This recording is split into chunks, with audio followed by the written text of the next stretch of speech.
Top stocks की details સાથે જોડાયા છે સહયોગી આરતી અને તૃપ્તિ. આપ બંનેને ગુડ મોર્નિંગ. આરતી, શરૂઆત કરીએ કયા સ્ટોક્સ પર આજે ફોકસ?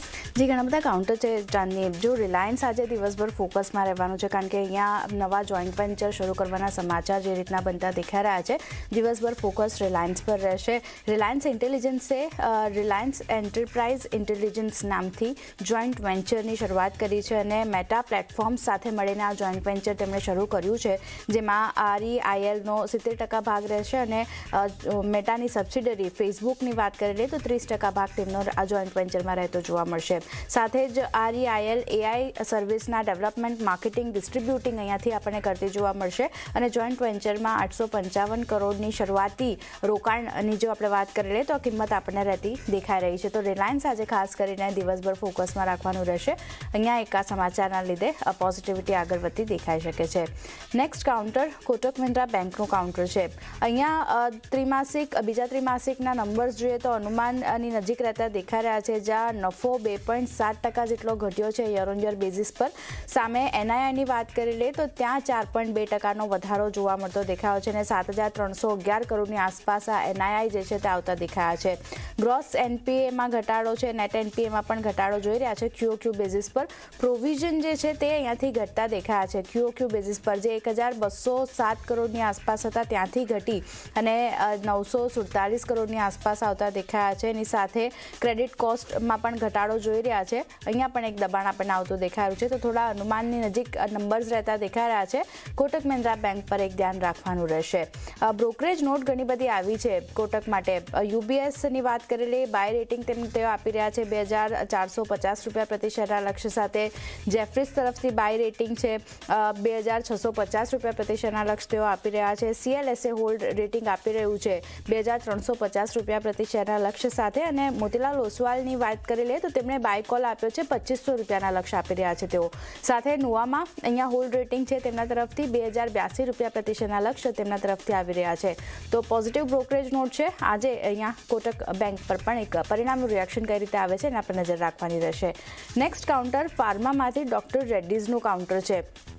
મોટાભાગના ફ્રન્ટ પર અનુમાન મુજબ નંબર્સ રહેતા દેખાઈ રહ્યા છે. નફો 7.3% વધ્યો છે, 1,347 કરોડની આસપાસ પહોંચ્યો છે. સામે આવકમાં 9.8%નો વધારો છે, એટલે નફો અને આવક વધ્યા છે.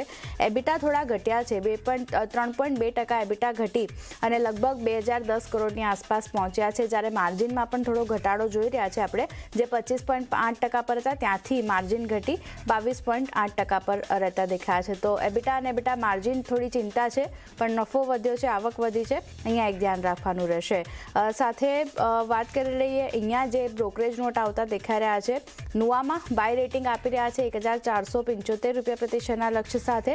મેક્વાયરી તરફથી ન્યુટ્રલ કોલ છે 1,190 રૂપિયા પ્રતિ શેરના લક્ષ્ય મેક્વાયરી આપી રહ્યા છે.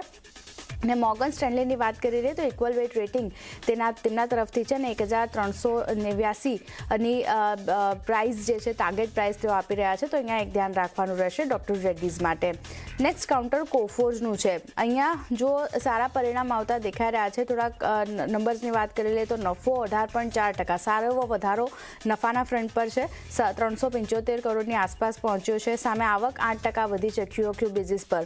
એબિટામાં પણ વધારો છે, 34% એબિટા વધ્યા છે. અહીંયા પણ એક સારો ઉછાળો જોઈ રહ્યા છે આપણે. અને માર્જિન જે 11.4% પર હતા ત્યાંથી સુધરી અને 14%ની આસપાસ રહેતા દેખાયા છે. આ નંબર્સ આપણે QOQ બેઝિસ પર જોઈ રહ્યા છે, એટલે સારા નંબર્સ છે કોફોર્જ તરફથી. અહીંયા એક પોઝિટિવિટી આગળ વધતી દેખાઈ શકે છે. આ સાથે જ કંપની દ્વારા 4 રૂપિયા પ્રતિ શેરના વચગાળાના ડિવિડન્ડની જાહેરાત પણ કરવામાં આવી છે. એને કારણે એક ફોકસ કોફોર્જ પર રાખવાનું રહેશે. અહીંયા બ્રોકરેજ નોટની વાત કરી લઈએ તો મોર્ગન સ્ટેનલી ખાસ કરીને ઓવરવેટ રેટિંગ આપી રહ્યા છે. લક્ષ્યાંક વધાર્યા છે તેમણે, 2,030 રૂપિયા પ્રતિ શેરના લક્ષ્ય આપી રહ્યા છે. JP મોર્ગન તરફથી ઓવરવેટ રેટિંગ છે 2,500 રૂપિયા પ્રતિ શેરના લક્ષ્ય સાથે. અને નુવામાં બાય રેટિંગ આપી રહ્યા છે 2,250 રૂપિયા પ્રતિ શેરના લક્ષ્ય સાથે. તો એક પોઝિટિવ નોટ છે, પોઝિટિવ રિઝલ્ટ છે. કોફોર્જ આજે એક ધ્યાન રાખવાનું રહેશે. SBI કાર્ડનું કાઉન્ટર નેક્સ્ટ છે. થોડાક મિશ્ર નંબર્સ આવતા દેખાઈ રહ્યા છે. નફો 10% વધ્યો છે યર ઓન યર બેઝિસ પર, 445 કરોડની આસપાસ પહોંચ્યો છે. સામે આવકની વાત કરી લઈએ તો ત્યાં 12.2%નો વધારો છે. ગ્રોસ NPA એનપીએ ઘટ્યા છે, નેટ એનપીએમાં પણ ઘટાડો આવતો દેખાયો છે. ક્યુ બેઝિસ પર જુઓ, ગ્રોસ એનપીએની વાત કરી લઈએ તો 2.85% પર આવ્યા છે અને નેટ એનપીએ 1.29% આસપાસ આવતા દેખાયા છે. તો અહીંયા થોડાક ધ્યાન રાખવાનું રહેશે એસબીઆઈ કાર્ડ માટે. સારા નંબર્સ છે, પણ બ્રોકરેજ નોટની વાત કરી લઈએ જો મેક્વાયરી ન્યુટ્રલ કોલ આપી રહ્યા છે 990 રૂપિયા પ્રતિ શેરના લક્ષ્ય સાથે. જેફરીઝ તરફથી હોલ્ડ રેટિંગ છે, લક્ષ્યાંક એમણે વધાર્યા છે, 1010 રૂપિયા પ્રતિ શેર કર્યા છે અને નુવામાં ડાઉનગ્રેડ ટુ હોલ્ડનું રેટિંગ આપી રહ્યા છે અને 1025 રૂપિયા પ્રતિ શેરના લક્ષ્ય તેમના તરફથી પણ આવી રહ્યા છે. તો અહીંયા એક ધ્યાન રાખવાનું રહેશે એસબીઆઈ કાર્ડ માટે. નેક્સ્ટ કાઉન્ટર એસબીઆઈ લાઈફનું છે. અહીંયા નંબર્સ થોડાક નબળા આવતા દેખાયા છે. નફો 6.4% ઘટ્યો છે, પણ સામે ટોટલ એપીની જો વાત કરી લઈએ તો ત્યાં એક વધારો 10%ની આસપાસનો જોઈ રહ્યા છે યર ઓન યર બેઝિસ પર. સાથે જ વીએનબીની વાત કરી લઈએ 14% વીએનબી વધ્યા છે અને માર્જિન જે 26.9% પર હતા વીએનબી માર્જિન તે અહીંયાથી વધી અને 27.9% પર આવતા દેખાયા છે. એની સાથે ન્યૂ બિઝનેસ પ્રીમિયમની વાત કરી લઈએ તો ત્યાં 27.5%નો વધારો છે. તો અહીંયા માત્ર નફો ઘટ્યો છે, પણ બાકીના દરેક ફ્રન્ટ પર સારા નંબર્સ છે. એસબીઆઈ લાઈફના કાઉન્ટર પર પણ ધ્યાન રાખવાનું રહેશે. બ્રોકરેજ નોટ સિટી બાયકોલ આપી રહ્યા છે 2550 રૂપિયા પ્રતિ શેરના લક્ષ્ય સાથે અને જેફરીઝ તરફથી પણ બાય રેટિંગ છે 2270 રૂપિયા પ્રતિ શેરના લક્ષ્ય સાથે. તો ધ્યાન રાખવાનું રહેશે એસબીઆઈ લાઈફ માટે. ઝેન ટેકનોલોજીસની વાત કરી લઈએ, ખરાબ નંબર્સ આવતા દેખાયા છે. જુઓ, નફો 4.7% ઘટ્યો છે.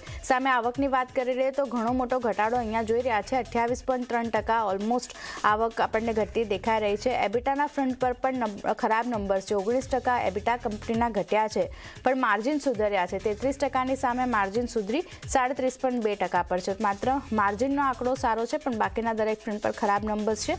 ઝેન ટેકનોલોજીસ પર પણ એક ધ્યાન રાખવાનું રહેશે. એલએનટી નેક્સ્ટ કાઉન્ટર છે, જ્યાં સમાચારનું રિએક્શન જોવા મળશે. ઓર્ડર મળવાના પોઝિટિવ સમાચાર છે, જ્યાં મિનરલ્સ અને મેટલ બિઝનેસ માટે કંપનીને ઓર્ડર મળ્યો છે. લગભગ 2500થી લઈને 5000 કરોડનો ઓર્ડર્સ કંપનીને અહીંયા મળતો દેખાઈ રહ્યો છે. તો ધ્યાન રાખવાનું રહેશે એલએનટીના કાઉન્ટર પર. આ સમાચારના લીધે અહીંયા એક પોઝિટિવિટી આપણને આવતી દેખાઈ શકે છે. નેક્સ્ટ અમુક કાઉન્ટર ફોકસમાં રહેશે, કારણ કે જાન્યુઆરી સિરીઝથી એફએનઓમાંથી ખાસ કરીને આપણને અહીંયા બહાર થતા જોવા મળશે. જે કાઉન્ટર છે Cyient, HFCL, NCC, ટીટાગઢ rail system. તો આ જાન્યુઆરી સિરીઝથી એફએનઓથી બહાર થતા જોવા મળશે, એને કારણે આજે એક ફોકસ જે છે તે અહીંયાથી રાખવાનું રહેશે.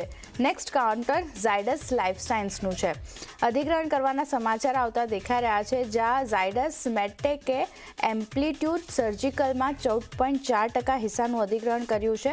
ઝાયડસ લાઈફની સબસિડિયરી કંપની છે ઝાયડસ મેડટેક, જેમના દ્વારા આ અધિગ્રહણ કરવામાં આવ્યું છે અને એમને મંજૂરી પણ મળતી દેખાઈ રહી છે. ભારતમાં જે મેસાલામાઇન સપોઝિટરીઝના ઉત્પાદન માટે આ હેલ્થ કેનેડાની મંજૂરી અહીંયાથી ખાસ કરીને મળતી દેખાઈ રહી છે અને અલ્સરેટિવ પ્રોક્ટિટિસની સારવાર માટે આ દવાનો ઉપયોગ અહીંયાથી કરવામાં આવશે. તો ખાસ એક ધ્યાન રાખવાનું રહેશે ઝાયડસ લાઈફ સાયન્સ માટે.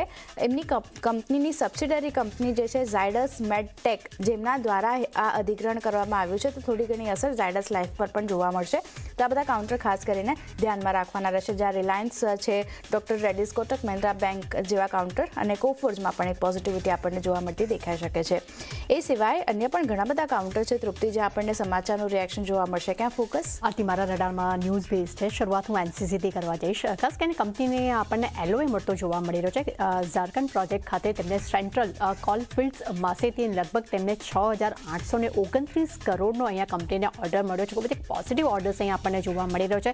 એટલે આ કાઉન્ટર ખાસ રડારમાં જોવા મળી શકે છે. ત્યારબાદ હુડકો કન્ટિન્યુ આઉટ પરફોર્મ પ્રદર્શન દેખાડી રહ્યું છે અને આજે પણ આપણને એક પોઝિટિવ સમાચાર આપણે જોઈ રહ્યા છે. કંપની અહીંયા એમઓયુ કર્યા છે. તેમને જવાહરલાલ નહેરુ પોર્ટ ઓથોરિટી પાસેથી અહીંયા સાથે કંપનીએ એમઓયુ કર્યા છે અને લગભગ 5000 કરોડના ઇન્ફ્રા ફાઇનાન્સિંગ માટે કંપની અહીંયા એમઓયુ કરતા જોવા મળ્યા છે. એટલે ડેફિનેટલી આવનારા સમયમાં તેમની રેવન્યુ ગ્રોથને પણ એક સપોર્ટ આપી શકે છે. એના કારણસર આ કાઉન્ટર ફરી રડારમાં જોવા મળી શકે છે. ત્યારબાદ જીપીટી ઇન્ફ્રા પર નજર કરશો, અહીંયા પણ કંપનીના ઓર્ડર્સ મળ્યા છે. તેમને એરોયા કોસ્ટ પાસેથી તેમને ટર્મિનલ ઇન્ડસ્ટ્રીયલ પોલીવેલેન્ટ ડે સેન પેટ્રો પાસેથી કંપનીને અહીંયા ઓર્ડર મળ્યો છે. 195 કરોડનો ઓર્ડર કંપનીને અહીંયા મળ્યો છે અને ઓવરઓલ તેમને ટર્મિનલ ફેઝ 2 છે તેને ડેવલપ કંપની કરશે. એટલું જ નહીં, તેમની સિસ્ટમ જે છે તેને સપ્લાય કરવાનું, તેને ઇન્સ્ટોલ કરવાનું, તેનું પરીક્ષણ કરવાનું કામ અને તેને કમિશનિંગ કરવાનું કામ પણ કંપની અહીંયા પૂરું કમ્પ્લીટલી કરશે. એટલે ડેફિનેટલી એક પોઝિટિવ અહીંયા પણ સમાચાર જોવા મળી રહ્યા છે. ત્યારબાદ કોન્કોલ પર નજર કરશું. ખાસ કરીને કોન્કોલમાં આપણને અહીંયા કંપની તરફથી MOU થતા જોવા મળ્યા છે. તેમને અદાની સિમેન્ટ સાથે કંપનીએ 2 MOU કર્યા છે. તેમને rail base bulk cement transport માટે અહીંયા કંપનીએ MOU કરતા જોવા મળ્યા છે. આ કાઉન્ટર પણ રડારમાં જોવા મળી શકે છે. ત્યારબાદ વિક્રમ એન્જિનિયરિંગ્સ પર નજર કરશું. કાઉન્ટર નવું છે. જસ્ટ હમણાં આપણે લિસ્ટિંગ કંપની જોવા મળી છે, પરંતુ કંપનીને LOA મળતો જોવા મળ્યો છે. મહારાષ્ટ્રમાં 100 મેગાવોટ સોલર PV પ્રોજેક્ટ માટે કંપનીને લગભગ 350 કરોડનો LOA મળ્યો છે. એટલે કંપનીને અહીંયા ઓર્ડર મળ્યો છે. એટલે ડેફિનેટલી આ કાઉન્ટર પણ રડારમાં જોવા મળશે. રેલટેલ માટે થોડાક નેગેટિવ સમાચાર જોવા મળ્યા છે. અહીંયા વર્ક ઓર્ડર કંપનીનો રદ કરવામાં આવ્યો છે. લગભગ કંપનીને એમ કહી શકાય કે તેમને PM શ્રી યોજના હેઠળ શિક્ષણની ગુણવત્તા વધારવા માટે 13 સપ્ટેમ્બરે તેમને એક ઓર્ડર મળ્યો હતો, જે લગભગ 209 કરોડનો હતો, જે તેમને બિહાર એજ્યુકેશન પ્રોજેક્ટ કાઉન્સિલ પાસેથી મળ્યો હતો. તે ઓર્ડર હવે અહીંયા રદ કરવામાં આવ્યો છે. કારણ અહીંયા ખાસ તેમને બતાવ્યું નથી, બસ એટલું જ કીધું છે કે અનિવાર્ય સંજોગો છે તે કારણસર અહીંયા ઓર્ડર છે તે રદ કરવામાં આવ્યો છે. થોડાક એક નેગેટિવ સમાચાર અહીંયા આપણને જોવા મળી રહ્યા છે. એટલે કદાચ આજે એક નેગેટિવ ઇફેક્ટ જોવા મળી શકે. ત્યારબાદ નજર કરશું ઇરકોન ઇન્ટરનેશનલ પર. અહીંયા પોઝિટિવ સમાચાર છે. કંપનીને ઓર્ડર મળ્યો છે. કંપનીની જેવી કંપની જે છે ફિનોલેક્સ જે પાવર સિસ્ટમ, જે કંપની સાથે તેમને જેવી કર્યા હતા, તેને ખાસ કરીને Maharashtra state electricity transmission commission limited પાસેથી કંપનીને 168 કરોડના ઓર્ડર્સ મળ્યા છે. એટલે કંપનીની જે જેવી છે, આ જેવીને અહીંયા આપણને 168 કરોડનો ઓર્ડર જોવા મળી રહ્યો છે. એટલે ડેફિનેટલી આ કાઉન્ટર થોડાક પોઝિટિવ સમાચાર સાથે જોવા મળી રહ્યું છે. ત્યારબાદ નજર કરશું એ છે પૂર્વાંકરા. અહીંયા LOA મળ્યો છે. કંપનીની સબસિડરી કંપની જે છે તેને અહીંયા 211 કરોડના રેસિડેન્શિયલ પ્રોજેક્ટ માટે અહીંયા તેમને ઓર્ડર મળ્યો છે. અને બેંગ્લુરમાં તેમને ઓર્ડર મળ્યો છે. અને start worth infrastructure and construction આ તેની સબસિડરી કંપની છે, જેને આ 2 પ્રોજેક્ટ જે છે તેના માટે LOA મળ્યા છે. અને જેમાં કંપની જે છે તે 2 પ્રોજેક્ટને ડેવલપ પણ કરશે. ત્યારબાદ નજર કરશું એકલેક્સ. અહીંયા બાયબેક માટેની મંજૂરી મળતી જોવા મળી છે. બોર્ડે 300 કરોડના બાયબેકને મંજૂરી આપી છે. અગર હું પ્રાઇઝની વાત કરશું તો 4,500 કરોડના પ્રાઇસ પર આ બાયબેક કરવામાં આવશે. પરંતુ અહીંયા પ્રમોટર જે છે તે આ બાયબેકમાં હિસ્સો નહીં લે. એટલે આ કાઉન્ટર પણ આપણને રડારમાં જોવા મળી શકે છે. ત્યારબાદનું કાઉન્ટર છે જે ઇપ્કા પ્રેફરેબલ. અહીંયા ખાસ કરીને ઓર્ડર મળ્યો છે કંપનીને. એમને મળ્યો છે ઓર્ડર અવાડા વેન્ચર્સ પાસેથી, જે નાગપુર સ્થિત બુટી બોરી યુનિટ જે છે તેમની પાસેથી તેમને 129 કરોડનો ઓર્ડર મળ્યો છે. અને આ જે ફેક્ટરી છે એકચ્યુઅલી એક ગ્લાસ ફેક્ટરી છે, એની પાસેથી ઓર્ડર મળ્યો છે. અને કંપનીને પ્રી એન્જિનિયર્ડ સિસ્ટમ જે સ્ટીલ બિલ્ડિંગ્સ છે તેને પ્રોજેક્ટ માટેનું મટીરિયલ જે છે તે સપ્લાય કરવાનો કંપનીને ઓર્ડર મળ્યો છે. એટલે પોઝિટિવ સમાચાર આપણી સમક્ષ અહીંયા જોવા મળી રહ્યા છે. ત્યારબાદ નજર કરશું IOC. અહીંયા કંપનીને ટેક્સ માટે રાહત મળી છે. કંપનીને 1102.9 કરોડની ટેક્સ રાહત મળી છે. એકચ્યુઅલી 2016 અને 17 માટે કંપનીને લગભગ 1194 કરોડનો તેમને ટેક્સ ઓર્ડર મળ્યો હતો. તેની વિરુદ્ધ કંપનીએ અપ્લાય કર્યું હતું. તેમાંથી કંપનીને 1102 કરોડની તેમને એક રાહત મળી છે. અને બાકીનું જે 91 કરોડ જે છે તેના માટે પણ કંપની જે છે તે ટેક્સ એપેલેટ ટ્યુનલ્સ સમક્ષ તેઓ પડકાર પણ કરશે. એટલે ઓવરઓલ એક પોઝિટિવ સમાચાર ઓવરઓલ અત્યારે આપણને જોવા મળી રહ્યા છે. ત્યારબાદ નજર કરશું ક્રોમ્પટન કન્ઝ્યુમર પર. અહીંયા ખાસ કરીને કંપનીને ઓર્ડર મળ્યો છે. તેમને આંધ્રપ્રદેશમાં 445 કરોડના સોલર રૂફપોટ માટે અહીંયા રૂફટોપ માટે કંપનીને અહીંયા ઓર્ડર મળ્યો છે. લગભગ 40,000 ઘર છે તેના સોલર રૂફટોપ જે છે તેના માટે કંપનીને ઓર્ડર મળ્યો છે. અને તે દરેક ઘરમાં તેઓ 2 kW ઓન ગ્રીડ છે તેનો રૂફટોપ જે છે તે કંપની અહીંયા બનાવશે. અને કંપનીનો સૌથી મોટો ઓર્ડરમાંનો એક ઓર્ડર જે છે તેના પોર્ટફોલિયોમાં આપણને હાલમાં જોવા મળી રહ્યો છે. NTPC પર નજર કરશું. ટ્રાયલ ઓપરેશન અહીંયા તેમને પૂર્ણ કર્યું છે. તેમને ઝારખંડ ખાતે રામગઢના પાત્રા 2 યુનિટ જે છે તેના 1માં તેમને 800 મેગાવોટના ટ્રાયલ ઓપરેશનને અહીંયા પૂરું કર્યું છે. અને આ જે પ્રોજેક્ટ જે છે તે પૂરું એક પોઝિટિવિટી અહીંયા ધરાવી રહ્યું છે. એટલે ઓવરઓલ ચાની ડેફિનેટલી આજે જેટલી પણ લાર્જ કેપ કંપનીઓ છે તેના રિઝલ્ટ તો આવવાના છે. રિલાયન્સ પણ ફોકસ છે. તે સિવાય જેટલી પણ આ નાની નાની કંપનીઓ છે તેના ઓર્ડર્સ મળ્યા છે તેના પર પણ ફોકસ રહેશે. જી, ઘણા બધા સ્ટોક્સ પર આજે ફોકસ રાખીશું. આરતી અને તૃપ્તિ આપ બધાનો આભાર અમારી સાથે જોડાઈ ટોપ સ્ટોક શેર કર્યા. તો એ સાથે જ હવે એક બ્રેક